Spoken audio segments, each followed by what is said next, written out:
সুবন্ধুরা আসসালামু আলাইকুম। আপনারা দেখতেছেন ভারতীয় রাজাকার মিস্টার প্রবীর কুমার দাস, যিনি কানাডা বসে বসে ইউনূস সাহেবকে ভাইরাস বলে অবহিত করেছেন, যিনি ইউনূস সাহেবকে জঙ্গি বলে অবহিত করেছেন, যিনি ইউনূস সাহেবকে রাজাকার বলে অবহিত করেছেন। আমরা তার সমস্ত ভিডিওই দেখব। সুপ্রিয় বন্ধুরা, এই আউল বাউল দাস প্রবীর কুমার দাস আমরা দেখেছি যে গোবিন্দ প্রামাণিকের সাথে ভিডিও কনফারেন্সে মুসলমানদেরকে মারার জন্য বল্লম দিয়ে হিন্দু যুবকদেরকে প্রস্তুত রাখতে বলেছিল। যে তাপসী তাবাসসুম উর্মি ইউনূস সাহেবকে মুক্তিযুদ্ধ বিরোধী শক্তির লোক বলে ঘোষণা করেছে। যেই তাপসী তাবাসসুম উর্মি আবু সাঈদকে সন্ত্রাসী বলে আখ্যা দিয়েছে, যেই তাপসী তাবাসসুম উর্মি জুলাই মাসের গণহত্যাকে এখনও স্বীকার করে না, সেই তাপসী তাবাসসুম উর্মিকে এই আউল বাউল দাস প্রবীর কুমার দাস মনে হচ্ছে যেন গলার মালায় দিয়ে গ্রহণ করে নিতেছে। তো বলবো যে এই তাপসী তাবাসসুম উর্মি বলতে চাইতেছে যে জুলাই মাসের গণহত্যা হচ্ছে মুক্তিযুদ্ধ বিরোধী লোকদের একটা সংগ্রামের বাস্তব রূপ। যারা মুক্তিযুদ্ধ বিরোধী তারাই এই জুলাই মাসের গণহত্যাকে বিশ্বাস করে। তাপসী তাবাসসুম উর্মি মুক্তিযুদ্ধের বিরোধী শক্তি বলে অবহিত করেছে ইউনূস সাহেবের সরকারকে। তাপসী তাবাসসুম উর্মি মোটেই বিশ্বাস করে না যে নতুন স্বাধীনতার জন্য লড়াই করে আমাদের ছাত্র ছাত্রী এবং জনতা প্রাণ দিয়েছে তাদের কথিত আওলিগার সন্ত্রাসী বাহিনীর হাতে। আওলিগার হলো একটা সন্ত্রাসী বাহিনী। এজন্যই বলতে হবে যে গত 16 বছরে তারা দেশের ক্ষতি ছাড়া আর কিছুই করেনি। দেশের টাকা পয়সা লুট করে নিয়েছে, বিডিআর বিদ্রোহের নামে ভারতীয়দেরকে এনে বাংলাদেশের সৈনিকদেরকে হত্যা করেছে। তারপরে ভুয়া আদানি কোম্পানি দিয়ে বাংলাদেশের টাকা ভারতে পাচারের জন্য ভারতের সরকারের সাথে আতাত করে তারা আদানি কোম্পানির বিদ্যুৎ কারখানার জন্য প্রতি মাসে 400 কোটি টাকা দেওয়ার ব্যবস্থা করে দিয়েছে। 15,000 কোটি ডলার অর্থাৎ 15 লক্ষ কোটি টাকা বাংলাদেশ হতে তারা বাইরের অন্য দেশগুলিতে পাচার করেছে। এত সব কিছু করেছে তাদের এই আওলিগার সন্ত্রাসী বাহিনীর লোকেরা, আর সেটাকেই সমর্থন করছে এই প্রবীর কুমার দাস এবং যিনি নাকি নির্বাহী ম্যাজিস্ট্রেট ছিলেন তাপসী তাবাসসুম উর্মি, আওলিগের লেসপেন্সার আর কি। তো এই আওলিগের লেসপেন্সার তাপসী তাবাসসুম উর্মি বলতেছে যে জয় বাংলা এবং মুক্তিযুদ্ধের বিরোধী যারা ক্ষমতায় আসবে তাদের বিরুদ্ধে সে বলেই যাবে। মুক্তিযুদ্ধের সময় কি তাপসী তাবাসসুম ছিল? মুক্তিযুদ্ধের ব্যাপারে কি প্রফেসর ইউনূস সাহেব এবং অন্যান্য যারা আছে তারা কি মুক্তিযুদ্ধের ব্যাপারে কোনো বিরোধিতা করেছে? মোটেই না। তারপরও কী জন্য প্রফেসর ইউনূস সাহেবের সরকারকে বলা হচ্ছে মুক্তিযুদ্ধ বিরোধী? তারা এই জন্যই বলছে যে তারা আওয়ামী লীগ ছাড়া আর কাউকে দেখতে চায়।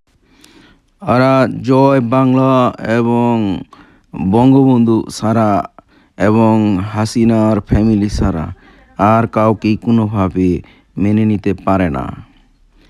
এখন জয় বাংলার সময় নাই, এখন বলতে হবে জয় বাংলাদেশ, জয় বাংলা সেটা চলে গেছে সেই 1947-এর আগে। ওরা এখনও 1947-এর আগেই রয়ে গেছে।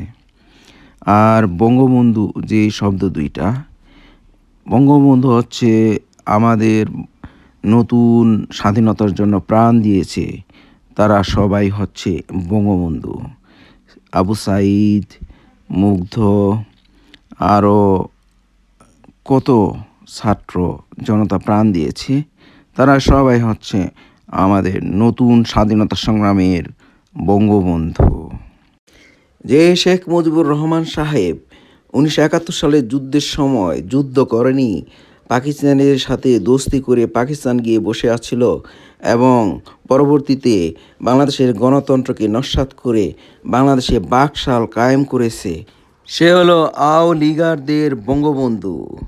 সে যারা নতুন স্বাধীনতা এনেছে এই 2024 সালে, তাদের বঙ্গবন্ধু নয়, সে হচ্ছে তাদের বঙ্গশত্রু। কারণ তিনি তো বাংলাদেশের গণতন্ত্রকে ধ্বংস করেছিলেন। বাংলাদেশের নতুন গণতন্ত্র এসেছে এই 2024 সালে, তাই বাংলাদেশের এই নতুন গণতন্ত্র আনার জন্য যারা প্রাণ দিলেন, তারাই হচ্ছেন বঙ্গবন্ধু এবং বাংলাদেশ বন্ধু এবং বাংলাদেশকে বিজয়ী করেছেন। তাই বলতে হবে বিজয় বাংলাদেশ, এটা বললে হবে না, জয় বাংলা। সেটা সেই 1947-এর আগের স্লোগান। এখন বলতে হবে বিজয় বাংলাদেশ। আসুন আমরা ওদের ভিডিওগুলি দেখি। কি বোঝাতে চাচ্ছেন? আমি যখন দেখবো আমার দেশের উপর কোনো থ্রেট চলে আসতেছে, আমি মনে করবো আমার দেশকে বাঁচানোর জন্য আমার যতটুকু বলা উচিত সে বলাটাই আমার দায়িত্বশীলতা। ঠিক আছে, শোনেন, আমি ফ্র্যাঙ্কলি বলি, আমি চাই না আমার দেশের দায়িত্বে মুক্তিযুদ্ধ বিরোধী কোনো শক্তি আসুক। ঠিক আছে, আমার যাকে মনে হয়েছে মুক্তিযুদ্ধ বিরোধী শক্তি, যাদেরকে মনে হয়েছে, আমি তাদেরকে সেভাবেই ট্রিট করেছি আর আমার পোস্টে আমি সেভাবেই দিয়েছি। রিসেট বাটন পুশ করা মানে কি? আপনি কি ভয়েস অফ ওয়ার্ল্ড এর সাক্ষাৎকারটা দেখেছেন? রিসেট বাটন পুশ করা মানে কি? অতীত মুছে ফেলা মানে কি? আমাদের মুক্তিযুদ্ধ হচ্ছে মীমাংসিত সত্য, আমাদের জাতির পিতা বঙ্গবন্ধু, এগুলো সবই মীমাংসিত সত্য। রিসেট বাটন পুশ করে সব অতীত মুছে ফেলা, এটা মানে কি? এটা তো তাহলে আমি তো মনে করি যে আসলে মুক্তিযুদ্ধের বিরোধী শক্তি আমাদের দেশে এখন গভর্নমেন্ট হিসেবে আছে। তো আমি আমি আমার মনে হচ্ছে যে আমার দায়িত্বশীল জায়গায় এটাই যে আমার দেশকে বাঁচাতে হবে। এর জন্য আমার কাছে থেকে যতটুকু বলো, আমি একজন সাধারণ মানুষ, সাধারণ মানুষ হিসেবে আমার যতটুকু বলো, আমি যদি এই পক্ষে নাও থাকতাম আমি এই সেম পোস্টে দিতাম। ঠিক আছে, ব্যক্তি ব্যক্তি অনুযায়ী এসব বিভিন্ন পরিচয় ইয়ে করা দরকার নেই। আমি বাংলাদেশের নাগরিক হিসেবে বলছি, আমি মুক্তিযুদ্ধের পক্ষে শক্তি হিসেবে বলছি, আমি কোনো দলের পক্ষে বলতেছি না, আমি আমার কোনো ব্যক্তিগত মতামত দিচ্ছি না। আমি হচ্ছে মুক্তিযুদ্ধের পক্ষে শক্তি। বাংলাদেশ দাঁড়িয়ে আছে 30 লক্ষ শহীদের রক্তের ওপর। ঠিক আছে, 30 লক্ষ শহীদের রক্তের বিনিময়ে আমাদের দেশটা স্বাধীন হয়েছে। এই 30 লক্ষ শহীদ, রিসেট বাটন পুশ করলে কি এই 30 লক্ষ শহীদ ফিরে আসবেন? এইসব বিষয়, এগুলো সবই তদন্ত সাপেক্ষ। চেতনা বিপি গণহত্যা, যেটা মানে আমি কোর্টে বলতেছি, গণহত্যা যেটা বলা হচ্ছে জুলাই মাসে গণহত্যা, এগুলো সবই তদন্ত সাপেক্ষ, মীমাংসিত সত্য না, এখন পর্যন্ত প্রুফ হয়নি তো। ঠিক আছে, এটা হোক, প্রমাণিত হোক, তারপর দেখা যাবে। কিন্তু যেটা মীমাংসিত সত্য সেটাকে তো কেউ মুছে ফেলতে পারে না। আমার কথা হচ্ছে এটাই। ক্ষমতার কোন জায়গা থেকে আমি কোনো কথা বলতেছি না, আমি একজন খুবই সাধারণ মানুষ হিসেবে, আমি যদি আজকে এই অ্যাডমিনিস্ট্রেশনে নাও থাকতাম, ওই সেম কথাটাই বলতাম। ঠিক আছে, আমরা এটা বিপক্ষে মুক্তিযুদ্ধের বিরোধী শক্তির বিপক্ষে কথা বলা যে কোনো জায়গা থেকে বলেন যায়। ঠিক আছে, এর জন্য যদি আমার চাকরি চলে যায়, এটা আমার কোনো সমস্যা নেই, কিন্তু আমি মুক্তিযুদ্ধ বিরোধী শক্তি হইতে পারবো না, এটা সম্ভব না। আমি হিপোক্রেট হতে পারবো না। যখন যেই গভর্নমেন্ট আসবে টোটাল কন্ট্রাডিক্টরি কথা বলবে, একজন মুক্তিযুদ্ধের পক্ষে কথা বলবে, আরেকজন মুক্তিযুদ্ধের বিপক্ষে কথা বলবে, আমি দুই পক্ষেই মানে হ্যাঁ হ্যাঁ করব, এইটা হিপোক্রেসি। ঠিক আছে, দুটা টোটাল কন্ট্রাডিক্টরি মতে আমি দুটাতেই একমত পোষণ করা, এটা হচ্ছে হিপোক্রেসি। বল, আমি সবসময় একটা কথাই বলবো, আমি মুক্তিযুদ্ধের পক্ষের শক্তি এবং পক্ষের শক্তি হিসেবে যেভাবে কথা বলতে হয় আমি সেটাই বলবো। আমি যদি আমার সামনে দেখি কেউ মুক্তিযুদ্ধকে মুছে ফেলতে চায়, আমি তার বিপক্ষে কথা বলবো। এটা আমি সাধারণ নাগরিকই হই আর কোনো অ্যাডমিনিস্ট্রেশনের অফিসারই হই, যেখানেই থাকে, আমি যদি দেশের বাইরেও থাকি তখনও বলবো।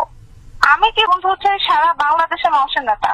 জয় বাংলা হচ্ছে সারা বাংলাদেশের মানুষের স্লোগান। ঠিক আছে, এটা মুক্তিযুদ্ধের সময় স্লোগান, এটা বাঙালির স্লোগান। দর্শক, এই তো একদম বাঘের বাচ্চার মতো কথা বলছে, তাই না? খুব কম মানুষই আছে যাদের মোরাল ক্লারিটি এরকম, যে নিজের থেকে একদম স্বচ্ছ এবং শি স্পিকিং ট্রুথ টু পাওয়ার। সেটা ডক্টর মোহাম্মদ ইউনূসের সহ্য হচ্ছে না। শান্তিতে নোবেল পাওয়া অশান্তির ছেলে, তার সহ্য হচ্ছে না এবং তাকে স্যাক করে দিয়েছে, ভাবতে পারেন। এবং তথ্য বাবা অলরেডি এই ম্যাজিস্ট্রেট তাপসী তাবাসসুম উর্মির ফোন রেকর্ডের বক্তব্যটা অনলাইন থেকে মুছে ফেলার চেষ্টা করতেছে। এইটা হলো আমাদের বাক স্বাধীনতা, এইটা হলো বৈষম্য বিরোধী সরকার। বড় বড় গাল ভরা বুলি তারা দিয়েছে, হ্যান করেঙ্গা ত্যান করেঙ্গা। এবং ডক্টর মোহাম্মদ ইউনূস পাশ্চাত্য থেকে গেছে, তাই না? পাশ্চাত্যের বাক স্বাধীনতা, পাশ্চাত্যের গণতন্ত্র, পাশ্চাত্যের মূল্যবোধ, পাশ্চাত্যের ব্যক্তি স্বাধীনতা, এগুলি ধারণ করেছে। কিন্তু আমি দেখতেছি একটা চাক্ষুষ রাজাকারের বাচ্চা। এবং এই তাপসী তাবাসসুম উর্মি যে বলেছে যে তার কাউন্টডাউন শুরু হয়ে গেছে, আমি কে তুমি কে, রাজাকার রাজাকার, এটা সর্বৈব সত্য প্রমাণ হচ্ছে। ডক্টর মোহাম্মদ ইউনূসকে বাংলাদেশে এটা মেনে নিতে হবে যে ৭১-এর মুক্তিযুদ্ধ, জাতির পিতা বঙ্গবন্ধু নিয়ে কোনো কথা বলা যাবে না, সেটা মুছে দেওয়া যাবে না, যত চেষ্টাই করুক। এবং এই উর্মি মেয়েটি, she is like a spark plug, একটা স্ফুলিঙ্গ। ওকে, এটা অচিরেই দাবানল হবে। উর্মি শব্দের অর্থ হয়েছে তরঙ্গ। তিনি যা বলার সেটা তিনি বলে দিয়েছেন, নির্ভয়ে বলে দিয়েছেন। তার কথা হলো let the chips fall wherever it may. বলেছেন যে এতে করে যদি আমার চাকরিও চলে যায় আমার সমস্যা নাই, আমাদের জাতির পিতা বঙ্গবন্ধু একটা মীমাংসিত সত্য। রিসেট বাটন চাপ দিয়ে অতীত মুছে ফেলা এর মানে কি? এবং তিনি একেবারে আসল জায়গাটিতে আঘাত করেছে।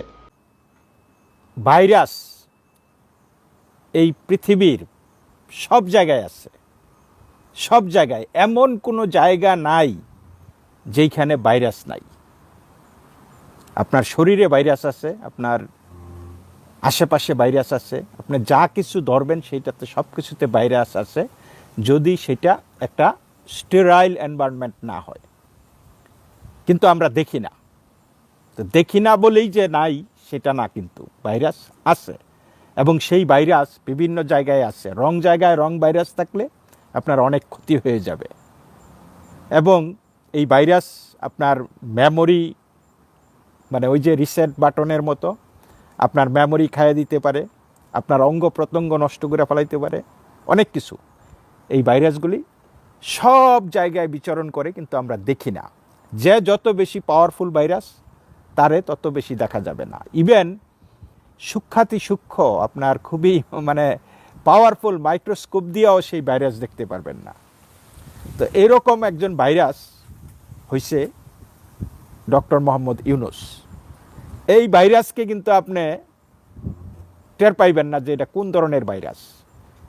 আমরা দেখতেছি তার কাজে কর্মে মানে পুরা একদম উগ্রপন্থী জামাতির মতো তার কাজকর্ম চলতেছে, কিন্তু তার দাড়ি টুপি কোনো কিছুই নাই।